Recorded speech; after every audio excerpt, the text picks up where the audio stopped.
High all, good morning from Puri. আশা করি সবাই ভালো আছো। Welcome to my channel Savarai. আজকে পুরী থেকে রওনা দিচ্ছি। আজকে যাবো বেলদা। বৃষ্টি হচ্ছে আর বেলাও হয়ে গেছে। আজকে যেহেতু বাড়ি ফেরার আছে, আর কোথাও যাবো না। এখানে মন্দিরে যেতে গেলেও দেরি হয়ে যাবে। ভেবেছিলাম কোনারক যাবো, সেটাও হবে না। তো বেরোই এখন। যদি যেতে যেতে ভালো ভিউ পাই অবশ্যই তুলবো। এখন নিচে গিয়ে আমার টু হুইলার সমস্ত জিনিস সেট করে বেরোচ্ছি। মোটর ভেঙে দেখা হচ্ছে। দফায় দফায় বৃষ্টি আসছে, আবার কমে যাচ্ছে, রোদ বেরোচ্ছে। বাট আজকে সাইক্লোন হওয়ার কথা আছে। এখন কি জানি কিভাবে রোদ বেরোলো, বাট স্যাটেলাইট ম্যাপে দেখছি পুরোটাই তো মেঘে ঢাকা।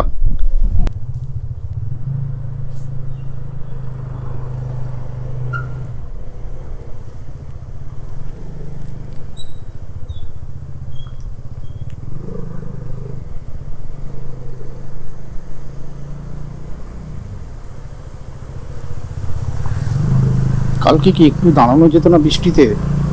একটু দাঁড়িয়ে পড়া যেত। কত কিছু ভিজে গেল, বুট ভিজে গেল। আজকে মানে সারাদিন ভুচা বুটে আমাকে যেতে হবে।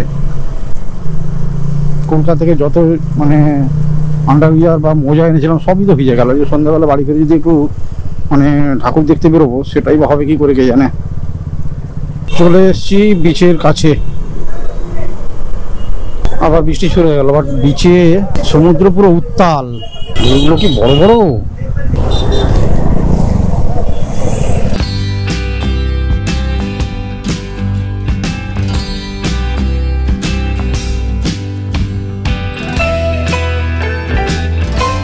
আচ্ছা, আমি না আর সামনের দিকে যাব না, কারণ আমার এখানে বড় লাগেজটা আছে, তো ব্যাগটা আছে, তো কেউ নেই। তাই আমি এখান থেকেই একটু সমুদ্রের ভিউ নিয়ে নিচ্ছি, দিয়ে বেরিয়ে যাবো।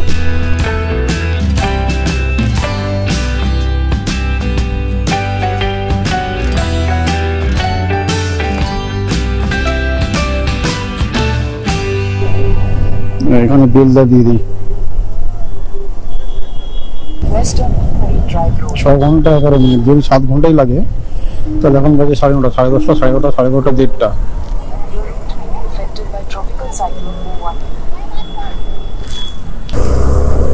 চলো এগোই এবারে।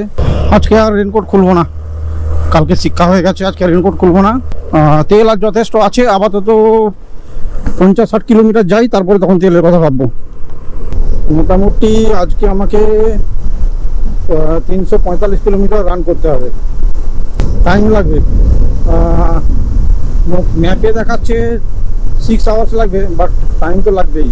বাড়িতে বলে দিলে হতো যে বাড়ি ফিরে লাঞ্চ করবো, কিন্তু অ্যাকচুয়ালি তো যদি আবার বৃষ্টিতে আমি গাড়ি টানতে ঠিকঠাক না পারি, তখন আবার একটা চাপ হয়ে যাবে। তার থেকে ভালো হয় যে আমি বাইরে কোথাও খেয়ে নেবো। আসলে এতদিন ধরে বাইরে খাবার খাচ্ছি, তো আর ভালো লাগছে না। সকালটা খুব স্বাভাবিকভাবেই শুরু হয়েছিল, কিন্তু পুরী ছাড়ার পর আকাশটা কেমন যেন আবার রং পাল্টাতে লাগলো। দফায় দফায় বৃষ্টি হচ্ছে, কখনো হালকা, কখনো ঝমঝম করে, আবার কখনো তুমুল বৃষ্টি। বৃষ্টির মধ্যে রাইড করার একদিকে যেমন সমস্যা আছে, ভিজে রাস্তা, স্কুটারের টায়ারের গ্রিপ কমে যাওয়া, ভিতরে কুয়াশা জমে কিছুই দেখা যায় না, তেমনি আবার আলাদা একটা মজাও আছে। বৃষ্টির ফোঁটা যখন গ্লাভসের উপর পড়ে আর চারদিকে ধুয়ে মুছে একদম নতুনের মতো লাগে, তখন মনে হয় যাকে আজকে দিনটা মোটামুটি সুন্দরভাবেই কাটবে। যদিও আমি আজকে গ্লাভস পরিনি।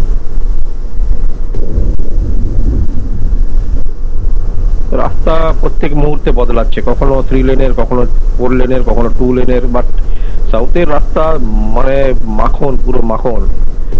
কখনো দূরে আবার পাহাড় দেখা যাচ্ছে। দক্ষিণ ভারতের পাহাড়ের রঙই আলাদা, ধূসর সবুজ আর নীলের এক অদ্ভুত মিশেল। মাঝে মাঝে মনে হচ্ছে রাস্তা আমাকে ওদের দিকে টেনে নিয়ে যাচ্ছে। পাহাড় যতই কাছে আসে, মনও তত শান্ত হতে থাকে। যে কোনো ভ্রমণকারীর কাছে এই অনুভূতি একটা থেরাপি। এবার আসল কথায় আসি। এই ট্রিপে একটা জিনিস বারবার মনে হচ্ছিল, আমাকে এবারে সোলো রাইডিং শুরু করতেই হবে। গ্রুপ রাইড করলে যেমন আনন্দ, যেমন সেফটি আছে, আবার নিজের সময় নিজের মতো করে কাটানোর স্বাধীনতাটাই থাকে না। সোলো রাইডে তোমার সাথে কথা বলবে শুধু রাস্তা। তুমি নিজের গতি নিজে ঠিক করবে, যেখানে ইচ্ছে সেখানে দাঁড়াবে, যা ইচ্ছে শুট করবে, সবকিছুই নিজের মতো করে করতে পারবে। সবচেয়ে বড় কথা, নিজের সাথে নিজের একটা কানেকশন তৈরি হয়। আমার মনে হয় প্রত্যেক রাইডারের জীবনে কমপক্ষে একবার হলেও পূর্ণ সোলো রাইড দরকার। কারণ এই সোলো রাইড সবাইকে বদলে দেয়।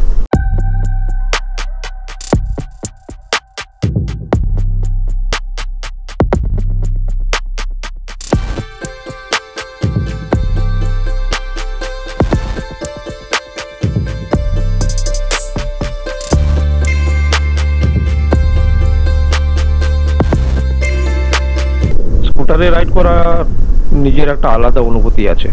বাইক তো সবাই চালায়, কিন্তু স্কুটার নিয়ে এত লং ডিস্টেন্সে রাইড, এটা নিজের মধ্যে একটা আলাদা অ্যাডভেঞ্চার। স্কুটারের সিট চওড়া, কমফোর্ট বেশি, ভাইব্রেশন কম। রাইড করতে করতে মনে হয় যেখানেই যাই সেও চুপচাপ আমাকে সাপোর্ট করে যাচ্ছে। গ্রুপ রাইড আর সোলো রাইড দুটোরই আলাদা আলাদা সৌন্দর্য আছে।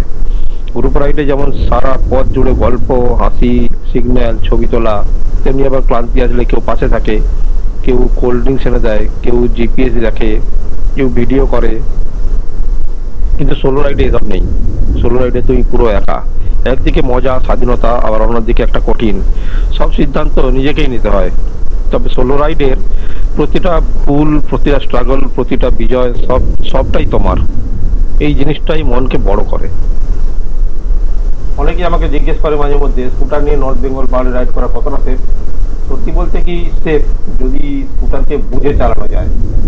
বারবার ব্রেক কষা যাবে না, ওভারলোড করা যাবে না, আবার রাস্তার দিক সবসময় স্ক্যান করে চলতে হবে, এগুলো মেনটেন করতে হবে। স্কুটারে পাওয়ার কম বলে সবাই ভাবে ওটা পাহাড়ে চলতে পারবে না। আসলে স্কুটারে লো এন্ড টর্কই পাহাড়ে ভালো করে। তবে বেপরা হলে কোনো গাড়ি সেফ না। আর যদি মন দিয়ে চালানো যায়, স্কুটারে পাহাড়ে ওঠার মজা মানে বলে বোঝানো যায় না।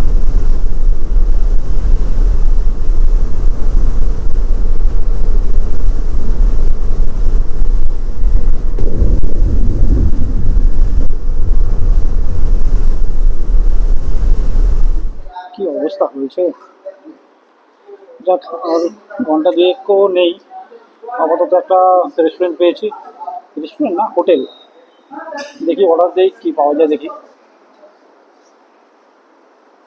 ওই চিকেন রাইস বললাম, চিকেন থালি এসে গেছে। চিকেন থালি, চিকেন রাইস, এদিকে একটা কি ভাজা তরকারি, এখানে কি একটা তরকারি, এখানে কি একটা তরকারি আর ডাল, আলু ভাতে আছে আর একটা ভাজা আছে, আচার, আচার আর মাছের মাথা দিয়ে তরকারি।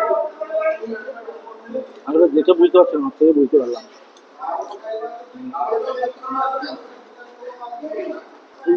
পুঁই শাক দিয়ে মাছের মাথা করেছে, ভালো।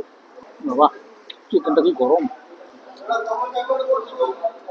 এদিকে পেটের অবস্থাও আর শান্ত ছিল না। সাউথ ইন্ডিয়ান ফুড, বাঙালি ফুড, তার মধ্যে কত তফাৎ, এইটুকু সেটা ভালোভাবেই টের পেয়েছি।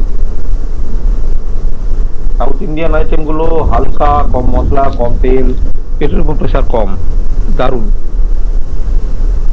আর আমাদের বাঙালি ফুড, ঘি, মশলা, মাংস, মাছ সব মিলিয়ে প্রাণ ভরে যায়। কিন্তু লং রাইডের সময় বাঙালি ফুড খেলে একটু হজমের মার খেতে হয়। তাই মাঝে মধ্যে সাউথ ইন্ডিয়ান ধোসা, ইডলি দুর্দান্ত হয়ে বাঁচিয়ে দেয়। এভাবেই বৃষ্টি, পাহাড়, রাস্তা, খাবার আর ভ্রমণের অফুরন্ত ভালো লাগা সব মিলিয়ে পুরী থেকে বাড়ি ফেরা এই যাত্রাটা আমার কাছে একটা স্পেশাল। এই রাস্তাই আমাকে ভ্রমণ শিখিয়েছে, আর প্রতিটা রাইডেই মনে হয় এটাই আমার সত্যি বাড়ি। রাস্তায় চলমান জীবনে।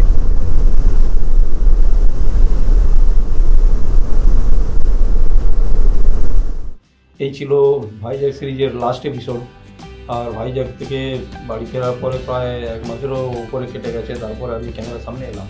অ্যাকচুয়ালি ভাইজ্যাগ সিরিজের আজকে লাস্ট এপিসোডটা এডিট করছি, বা এর আগে আমার 5টা এপিসোড এডিট করছিল, শর্টস এডিট করছিল, সেই কারণে আমি আর নতুন করে কিছু শ্যুট করিনি।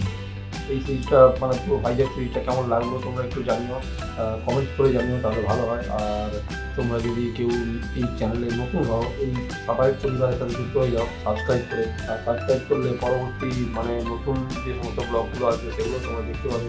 লাইক করো, কমেন্ট করো, তাহলে ভালো হয়। আর তাহলে নতুন অন্য কোনো ব্লগে, তাহলে ভালো থাকবে সবাই, নিজের খেয়াল রাখবে। টাটা।